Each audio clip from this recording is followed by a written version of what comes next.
고린도전서 14장 우리 1절에서부터 5절 말씀. 제가 가지고 있는 성경은요, 신약성경 279쪽입니다. 신약성경 279쪽 고린도전서 14장 우리 1절에서부터 5절 말씀이 되겠습니다. 고린도전서 14장 우리 1절에서부터 5절 말씀, 우리 다 같이 말씀을 봉독하겠습니다. 사랑을 추구하며 신령한 것들을 사모하되 특별히 예언을 하려고 하라. 방언을 말하는 자는 사람에게 하지 아니하고 하나님께 하나니 이는 알아듣는 자가 없고 영으로 비밀을 말함이라.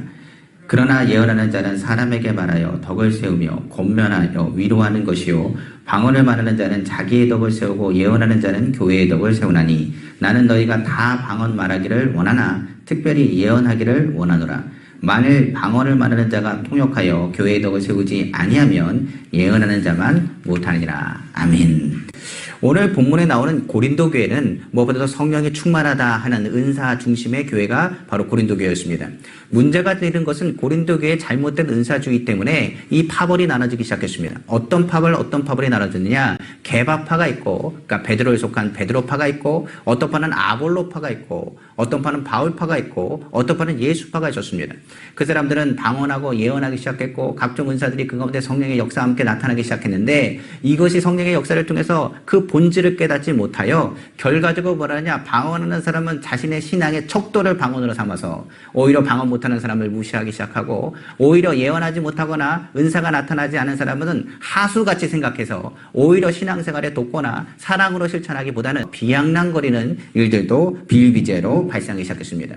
중요한 것은 바울이 이것을 고린도 교회를 보다 보니 그들이 뜨거운 열정을 가진 것이 참 감사한 일이고, 그리고 예수 그리스도를 믿는 것은 참 감사한 일이고, 성령의 역사가 나타나는 것도 참 축복된 일인데, 그들의 성령의 역사와 함께 그 능력과 은사가 잘못된 방향으로 흘러가는 것과, 그리고 무엇보다 분열되는 것은 하나님의 뜻이 아니라 오직 예수 그리스도를 바라보고 나아가야 해도 불구하고 그들이 예수 그리스도를 바라보지 못하고 오히려 자신의 의와 자신의 모습을 드러내려고 하는 것에 대해서 바울이 한 번 더 고심하여 고린도 교회를 향해서 권면하여 쓴 글이 바로 고린도 전후서라고 말할 수가 있습니다.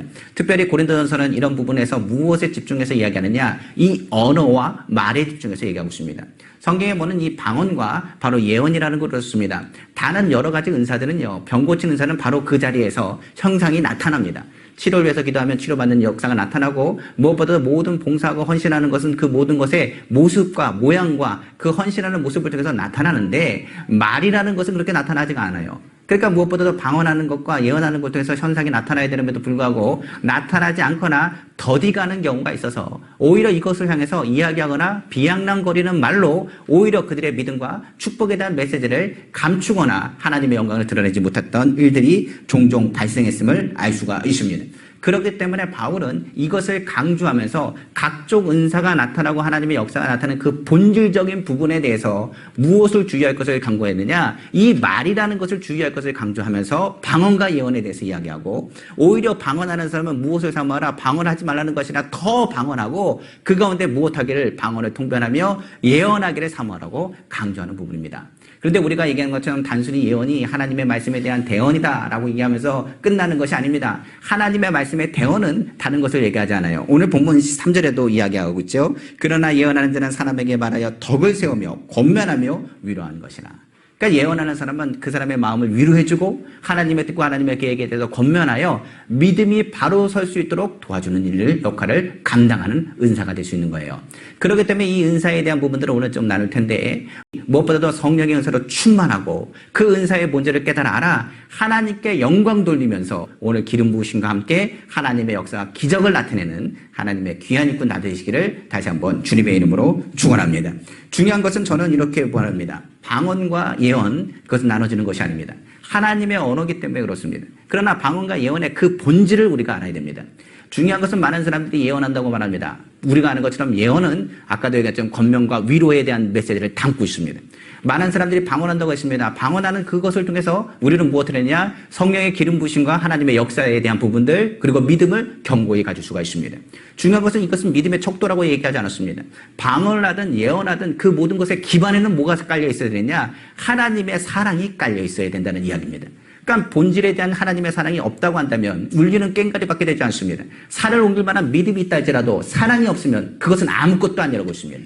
무엇보다도 방언하는 능이 있고 천사의 말을 한다고 하고 예언한다고 하고 하나님의 역사와 은사가 나타난다고 할지라도 그 가운데 하나님의 사랑이 없다고 한다면 그가 하는 모든 것은 아무것도 아니며 성경에서 말하기를 불법을 행하는 자들아 내가 너를 도무지 알지 못한다 말하는 것처럼 각종 은사와 주의 일을 한다 할지라도 그것에 하나님의 사랑이 증거되어지고 하나님의 사랑이 흘러가지 않는다고 한다면 그가 하는 모든 것은 울리는 꽹과리밖에 되지 않는다는 이야기가 될 수 있는 것입니다.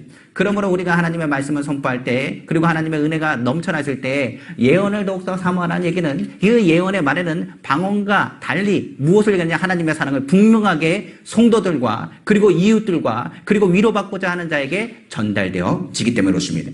그러므로 우리의 눈에 주님의 말씀과 주님의 사랑을 기억하고 그 모습을 통해서 그 행실과 그 사랑이 넘치도록 나타날 수 있는 믿음의 통로가 돼야 된다는 것을 강조하면서 오히려 사랑의 중점을 가지고 본문의 은사에 대한 것을 바울은 접근하고 있는 것입니다. 모든 은사는 바로 그렇습니다. 하나님의 신령한 은사를 사모하라. 특별히 예언을 하려고 하라. 그 앞절에 보니까 뭘 추구하고요? 사랑을 추구하며라는 말이 12장 1절에 들어가 있죠. 그러니까 사랑이 추구되어지지 않는다면 그 모든 예언과 은사는 아무 의미가 없다는 이야기입니다. 그러면 먼저 하나님 말씀과 관계 속에서 이 사랑이 어떤 의미가 갖고 있는지를 먼저 알아보길 원합니다. 사랑을 하면서 나오는 말이 바로 고린도서 13장이죠. 이 13장의 말은요, 세 가지의 관계를 강조합니다. 첫째는 하나님과의 관계, 두 번째는 이웃과의 관계, 그리고 세 번째는 바로 나와의 관계입니다. 첫 번째 하나님과의 관계를 통해서 이야기하는 부분들이 서두에 보이죠. 사랑은 크게 관계 속에서 이렇게 말합니다. 하나님과의 관계, 오래 참고 온유하고 투기하지 않고 자랑하지 않고 교만하지 않고. 그것이 누구와의 관계라고요? 하나님과의 은사를 가진 사람들의 관계입니다. 하나님과의 관계 속에서 어떻게 한다고요? 교만하면 안 됩니다. 교만하는 것은 하나님의 은사의 통로가 될 수가 없습니다. 오래 참아야 됩니다. 하나님의 말씀하신 것을 인내하는 그 마음이 없다면 하나님의 역사, 하나님의 사랑을 전할 수가 없습니다. 투기하는 것, 하나님 앞에서 자기 생각을 내려놓지 않으면 하나님의 역사가 나타날 수가 없는 겁니다. 자랑하는 것은 나의 연약함을 자랑함이라 말한 것처럼 하나님과의 관계 속에서 무엇을 얘기하느냐? 하나님의 영광을 드러내는 것이 우리 가운데 필요하다는 것을 성경은 말하고 있는 거지요. 두 번째는 바로 이웃과의 관계에서의 하나님의 사랑입니다. 그것이 바로 예언과 하나님에 대한 각종 은사에 흘러낼 본질적인 부분이라고 성경은 말하고 있는 거예요. 예수 믿는 사람은 어떤 사람이냐? 이웃과의 관계 속에서 무례히 행치 않습니다. 자기의 유익을 구하지 않습니다. 성내지 않습니다. 악한 것을 생각지 않습니다. 그리고 오히려 선을 행하고 덕을 생각합니다. 불의를 기뻐하지 않습니다. 진리와 함께 기뻐합니다. 하나님의 말씀의 핵심이 하나님의 사랑인 것을 깨달아 압니다. 그렇기 때문에 이웃과의 관계 속에서 예언하는 사람은 무엇을 이야기해야 되느냐? 하나님의 선과 하나님의 역사, 그리고 욕심을 품지 않습니다. 이웃에게 해를 끼치지 않습니다. 무례히 행하지 않습니다. 하나님의 역사를 나타내는 거죠. 혹시나 하나님의 예언자들이 무례히 행한다 하면 그건 문제가 있는 거예요. 무엇보다 하나님을 섬기는 사람은 악한 것이 아닙니다. 욕심을 내지 않습니다. 하나님과의 관계뿐만 아니라 이웃과의 관계에도 무엇을 하냐? 하나님의 선과 하나님의 사랑을 증거하는 데 중심을 갖는 모습을 가질 수가 있는 것입니다. 우리가 아는 예수님도 무엇하느냐? 하나님을 사랑하고 내 이웃을 내 몸까지 사랑하셨다라고 말씀하셨습니다. 그리고 그 말하는 것이 무엇이느냐? 예언의 말씀이 되어서 많은 이들과 병든 자와 눌린 자를 치료하셨습니다. 물질을 요하신 것도 아닙니다. 자신의 부귀 영화를 요하신 것도 아닙니다. 오직 누구를 위해서 하나님의 영광과 함께 그리스도 안에서의 긍휼하심이 그 가운데 넘쳤다라고 성경은 강조하고 있는 거죠. 또한 우리가 아는 것처럼 하나님이 우리를 사랑하신다. 그리고 내가 주님을 사랑한다. 그것을 깨닫고 나아가는 사람은 주님의 사랑을 알아. 어떤 사람이냐? 참고 견디고 믿고 이기는 사람인 것입니다. 인내하고 기대하고 소망하며 승리하는 사람, 이를 증거하기 위해서 예수 그리스도께서 십자가에 달리셔서 부활을 통한 하나님의 능력과 하나님 나라를 보여주신 것처럼 은사는 결국은 무엇하느냐? 주님이 우리를 사랑하신 것과 하늘나라를 우리에게 보이셨다는 것을 우리에게 보이신 사건이라고 이야기할 수가 있는 것이죠. 그렇기 때문에 모든 은사는요, 무엇을 기반한다고요? 다른 것에 기반하지 않습니다. 하나님의 사랑에 기반합니다. 그러므로 은사자들이 하나님의 일들을 감당하고 하나님의 역사를 나타냈을 때 하나님의 사랑이 그 가운데 흘러가는지, 그리고 그 사람이 참고 견디고 이기는지, 무례에 행하지 않는지, 겸손하게 주님을 바라보는지, 하나님의 역사와 하나님의 뜻을 바라보는지, 그것에 초점을 가지고 그 열매를 통해서 알게 되는 겁니다. 우리에게도 많은 은사자들이 있다고 말하지만 은사라는 그렇습니다. 그 열매를 통해서 알 수 있습니다. 무엇보다 상처받고 어려운 가운데 있다 할지라도 무엇하는 사람이 되느냐? 진짜 주님을 믿는 사람은 축복하는 사람이 되어야 됩니다. 교회를 축복하고 나라를 축복합니다. 나와 마음이 같지 않다 할지라도 환경이 어떠 할지라도 그거 신경 쓰지 않습니다. 무엇보다도 하나님 나라를 바라보고 사는 사람들입니다. 제가 전에도 한번 얘기했습니다. 교회의 부흥은 성도들의 숫자가 늘어나는 것이 아닙니다. 많은 성도들이 천국에 얼마나 가느냐가 중요한 거예요. 하나님이 우리를 얼마나 사랑하시는지 그리고 그 사랑을 깨달아 아는 건 그것이 바로 은사의 기본 본질인 것입니다. 우리가 아는 것처럼 진리는 영원합니다. 바로 하나님 말씀이지요. 영원한 하나님의 말씀, 하나님의 역사를 바라보고 나아간다고 한다면 사랑은 하나님의 본질, 그것을 바라보고 우리에게 말씀하고 있는 것입니다. 교회는 하나의 모습일 뿐입니다. 그러나 천국은 뭡니까? 본질입니다. 마찬가지로 은사는 하나의 모습일 뿐입니다. 그러나 은사의 본질은 뭐가 되느냐? 하나님이 우리를 사랑하신다는 겁니다. 주님이 우리를 사랑하시기에 우리를 치료하시고 주님이 우리를 사랑하시기에 우리를 축복하시고 주님이 우리를 사랑하시기에 우리를 통해서 일하신다는 것을 말씀하고 있는 것입니다. 그러므로 예수 그리스도께서 우리를 건지신 것은 은사로 건지신 것이 아닙니다. 바로 십자가 사랑을 통해서 우리를 건지셨다는 사실을 기억하시기를 주님의 이름으로 축원합니다. 결국 하나님의 말씀, 하나님의 사랑, 하나님의 은혜를 깨달아 그 말하는 것이 달라지는 것. 그것을 통해서 하나님의 영광을 드러낼 때 그 말이 하나님의 대언이 되는 겁니다. 그래서 예수 믿는 사람이 누군가를 위로할 때 누구의 이름으로 위로하느냐? 주의 이름으로 위로하고 주님의 위로와 함께 권면하며 그들로 하여금 연약한 자들을 일으켜 세울 수 있는 능력이 그들 가운데 나타나게 하는 것이 하나님의 역사라고 말씀하고 있는 거지요. 그러므로 성경은 말합니다. 신령한 것을 사모하라. 열정적으로 성령의 은사를 사모하라. 영적인 것을 사모하라. 간절히 소원을 하고 소망하라. 하나님의 사랑이 기반이 되었을 때 성령께서 그들에게 성령을 은사를 각종 은사를 부어주게 되는 것입니다. 그러면 은사는 그러면 무엇을 우리에게 말하고 있을까요? 은사라는 것은 다른 것이 아닙니다. 성경의 예언이라든지 방언이라든지 각종 은사에 대해서 얘기할 때 두 가지를 항상 강조하고 있는데 첫째는 하나님께 영광이고 두 번째는 회개를 통한 회복입니다. 무엇보다 각종 은사가 나타났을 때는 하나님께 영광을 돌려야 되는 것과 그리고 그 은사와 함께 우리가 무엇하느냐 하나님께로 돌아갈 수 있는 하나님의 마음을 깨달아 아는 것이 성경에서 중요하다는 이야기입니다. 결국 은사를 통해서 예수 그리스도를 바라보게 하고 예수 그리스도에 대한 하나님의 사랑을 깨닫게 하고 천국을 바라보게 하는 것이 바로 성령 안에서의 은사의 핵심 요소인 것입니다. 그렇기 때문에 성령의 사람들은 이 회개와 천국에 대한 메시지를 끊임없이 선포합니다. 구약시대의 많은 예언자들을 우리가 기억할 겁니다. 그들은 미래에 대한 예언이 많았습니다. 그러나 미래에 대한 예언이라고 했지만 미래에 대한 예언이 아니라 하나님이 얼마나 그들을 사랑하시느냐에 대한 메시지였습니다. 하나님이 그들을 사랑하시고 그들을 절대로 모하지 않는다, 놓지 않는다는 메시지를 담고 있는 것이 바로 본문 구약의 메시지의 핵심이었습니다. 그들은 하나님께로 돌아와 회개할 것을 명하셨습니다.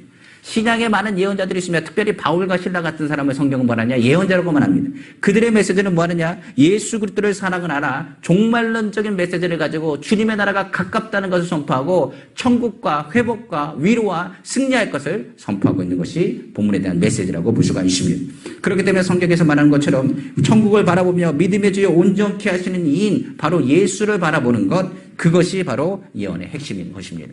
더 나아가서 그렇다면 오늘날 메시지가 무엇이 될까요? 오늘날도 동일합니다. 마지막 때에 대한 메시지를 선포하는 것. 성령은 종말론적인 메시지를 통해서 마지막 때에 주님 앞에 나아갈 것과 회개하고 돌아올 것, 그리고 주님의 나라를 생각하며 하나님을 사랑하고 충성할 것을 강조한 것이 요즘 무엇보다 주님을 향한 메시지라고 말할 수가 있겠죠.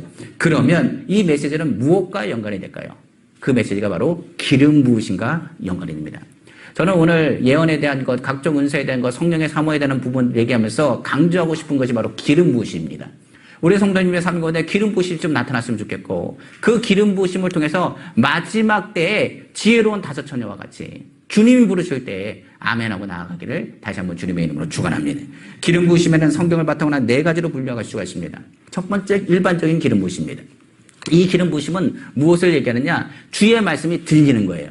예전에는 할례받지 귀에 할례받지 못한 자와 같아서 주의 말씀을 아무것도 들리지 않는데 이제 주님의 말씀을 들으면서 그 말씀을 들을 때마다 눈물이 나고 주님이 나에게 하시는 말씀과 같이 들리는 겁니다. 이것을 기름 부으심이라고 합니다. 하나님의 말씀을 이해가 가고 깨닫기 시작하고 하나님 말씀에 용기를 얻게 됩니다. 그리고 그 하나님 말씀을 통해서 우리는 뭐 하게 되느냐? 충성하게 됩니다. 그러니까 충성하는 것이 누구 통해서 성령의 기름 부으심이 없으면 주라 시인할 수 없을 뿐만 아니라 충성할 수 없어요. 내가 주님에서 성가대나 각종 찬양단이나 아니면 내가 무엇보다도 사명자로서 충성할 수 있는 것은 성령의 기름 부으심을 통해서 주의 말씀이 내 마로 받아들였을 때 가능한 일입니다. 그러니까 주님이 나를 사랑하신다. 이 기름 부으심을 받은 거예요. 그런데 이 기름 부으심으로 끝나면 안 됩니다. 두 번째가 있는데 바로 성령의 내주하시는 기름 부으심이 있습니다. 이 내주하시는 기름 부으심은 그때부터 뭐 하느냐? 은사적인 요소가 나타납니다. 우리가 방언을 받는다고 합니다. 그리고 예언한다고 합니다. 각종 은사가 나타나기 시작합니다. 하나님께 충성하는 사람에게 하나님께서 그것을 감당할 수 있도록 기름 부으시죠. 그때 기름 부으실 때는 이렇게 얘기합니다. 하나님, 성령님 환영합니다. 인정합니다. 모셔입니다. 의지합니다. 내 안에 누가 역사하시냐? 성령이 역사하시는 걸 깨닫는 거예요. 그때부터 어떻게 얘기하느냐? 우리의 삶 가운데 하나님의 성전 삼아 그 마음 가운데 어느 자리에 가든지 기도 자리가 되고 어느 자리가 되든지 성령의 통로의 자리가 되는 것입니다. 그래서 성령이 항상 내주하여서 기름 부으심이 생수의 배와 같이 그 배에서 넘쳐나는 생수의 강과 같이 넘쳐나는 하나님의 역사가 나타나는 단계가 되는 겁니다. 이때부터는 어떻게 하느냐? 성령으로 찬양하고 예배합니다. 그리고 하나님의 말씀을 대언할 때 자신의 욕심이 아니라 하나님의 사랑을 전하게 됩니다. 그때부터는 뭐 하느냐? 전도하게 됩니다. 성령에 내주하는 사람은 어디 가든지 전도합니다. 뭐라고 했냐? 예수 믿으십시오. 주님이 당신을 사랑하십니다. 주님이 당신을 축복하신다는 메시지를 선포하게 되는 거예요. 최소한 성령의 내주하심이 우리 성도들 가운데 임하기를 다시 한번 주님의 이름으로 축원합니다. 그렇기 때문에 성령의 내주한 사람은 고린도서 14장 3절에 예언하는 사람은 말하여 덕을 세우고 권면하고 위로한 것이라 말씀하고 있습니다. 그러니까 이런 사람들은 어떻게 하느냐? 예수 믿으면 좋은 일과 예수 믿으면 위로받는 일과 하나님이 얼마나 당신을 사랑하시느냐를 말씀하시는 거예요. 그렇기 때문에 성령의 내주하시는 기름 부으심을 통해서 우리는 뭘 받느냐? 성령의 위로를 받고 그 위로를 통해서 다른 사람을 향해서 성령 안에서 위로할 수 있는 말을 권면할 수가 있게 되는 것입니다. 그 다음에 세 번째가 있는데 그 세 번째 기름 부으심은 바로 강력한 예언적 기름 부으심이 있어요. 이 강력한 예언적 기름 부으심은 어디서 나타나느냐? 이 바로 강단에서 나타납니다. 바로 예언은 하나님 말씀의 대언이라고 했습니다. 매 주일마다 하나님 말씀이 대언되는 자리가 어디냐? 바로 이 강단입니다. 교회는 무엇보다 이 교회를 향해서 주의 종들을 향해서 우리가 기도해야 될 부분은 다른 것이 아니라 담임 목사님이나 하나님의 말씀을 선포하시는 많은 목사님들을 향해서 성령의 기름 부으심이 강력하게 나타나 하나님의 말씀의 예언이 이 강단을 통해서 선포되어지길 원하고 죽은 영혼들이 살아나길 원하고 에스겔 격작에 죽은 영혼들이 뼈들이 맞춰져서 일어나길 원하고 그리고 이 강단에서 부르는 그 강의 그 줄줄기가 에스겔의 상상에 본 성전 한상과 같이 많은 죽은 영혼들이 살아나고 많은 죽은 나무들이 다시금 생기를 얻기 시작하고 각종 철마다 열매를 얻는 하나님의 역사가 나타나게 되는 것입니다. 그러므로 재직들은 강대상에서 선포되는 말씀에 순종하고 무엇보다 담임 목사님이 선포하시는 하나님의 말씀이 무엇보다 성령의 말씀 하나님의 메시지가 될 수 있도록 칠갑절에 성령의 영감을 달라고 기도하시고 중보하셔야 돼요. 그렇기 때문에 바울은요 골로새 교회를 향해서 이렇게 말합니다. 성령 충만한 바울입니다. 그도 그렇게 요청했습니다. 복음을 전하기 위해 강력한 성령의 역사가 나타나 하나님의 뜻을 이루기 위하여 마음을 모아 중보해 주십시오. 주님의 복음을 전하기 위해서 하나님의 일들을 감당하기 위해서 주님의 복된 말씀을 선포하기 위해서 여러분들 중보해 주십시오. 바울이 골로새 교회를 향해서 부탁한 메시지예요. 무엇보다도 우리 성도님들이 기억할 것입니다. 강력한 예언의 메시지는 하나님의 강단에서 주의 말씀에 옳고 그름을 선포할 수 있는 모든 것은 누구에 있느냐? 주의 종도 기도해야 됩니다. 그러나 무엇보다 이 강단이 축복된 강단이 되기 위해서 끊임없이 중보하는 일, 그 일들을 통해서 강력한 성령의 메시지가 선포되어 질 수 있는 것입니다. 그러므로 영적인 말씀에 의하여 교회는 세워집니다. 그리고 그 가운데 권위가 서게 되는 거죠. 형식적인 말에는 권위가 없습니다. 그러나 말씀과 기도로 세워진 교회는 하나님께서 권위와 능력을 세워주십니다. 마지막으로 예언적인 무엇보다도 기름 부으심인데 이것은 마지막으로 예언자로서의 기름 부으심입니다. 이 사람들은요 다른 사람과 좀 틀립니다. 이 사람들은 세상이 뭘 하든 신경 쓰지 않습니다. 세상이 욕을 하든 아무 신경 쓰지 않습니다. 그들을 향해서 뭐 손가락질하든 그걸 바라보지 않습니다. 그는 오직 하나님만 바라봅니다. 물질에도 구애받지 않습니다. 환경에도 구애받지 않습니다. 이 사람들은 예언적인 사명을 가지고 나라와 민족을 이끌어가는 사람들입니다. 이 사람들은 목숨을 걸고 예언적인 사명을 가지고 나라와 민족과 역사를 이끄는 사람들입니다. 이 사람들은 무슨 말을 하든지 간에 하나님의 말씀의 음성을 듣고 그 말씀대로 미쳤다 해대로 그 일들을 감행하는 사람들입니다. 그 사람들은 빛과 소금의 역할을 감당하며 바른 길, 옳은 길을 가도록 하나님의 뜻에 순종하여 나아가는 강력한 영향력을 가진 사람들입니다. 이 사람들은 하나님의 하늘의 별과 같이 빛나는 사람이고 하나님의 친밀감을 넘어 그 사랑을 전하는 사람들입니다.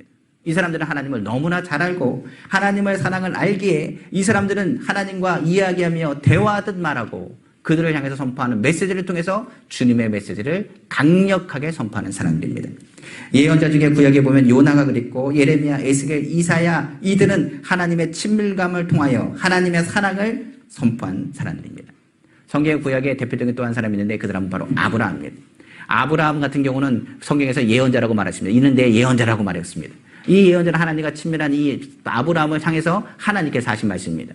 하나님께서 소돔과 고모라를 멸하기 전에 무엇보다도 아브라함에게 이렇게 말합니다. 내가 하려는 일을 너에게 감추겠느냐? 라고 하면서 그 하시는 일을 누구에게요? 아브라함에게 말씀하시는 장면이 성경에 나와 있습니다. 아브라함이 또한 아들 이삭을 드리려고 하는 그 순간에도 하나님이 어떤 분인 걸 알아 하나님 앞에 이삭을 드렸다고 말합니다. 무엇보다 하나님께서 죽은 자를 살리실 분인 것을 이미 믿음으로 받아들였던 사람이 누구냐? 아브라함입니다. 그래서 세상에서는 그를 감당할 수 없습니다. 그가 하나님이 어떤 분인 것을 누구보다도 잘 알기 때문에 하나님께서 그를 의롭게 보시고 그를 축복하시고 그의 길에 하나님의 복을 더하여 주십니다. 우리는 예언자적인 기름 부으심이 우리 성도님들의 삶 가운데 시대상에 필요할 때라고 봅니다.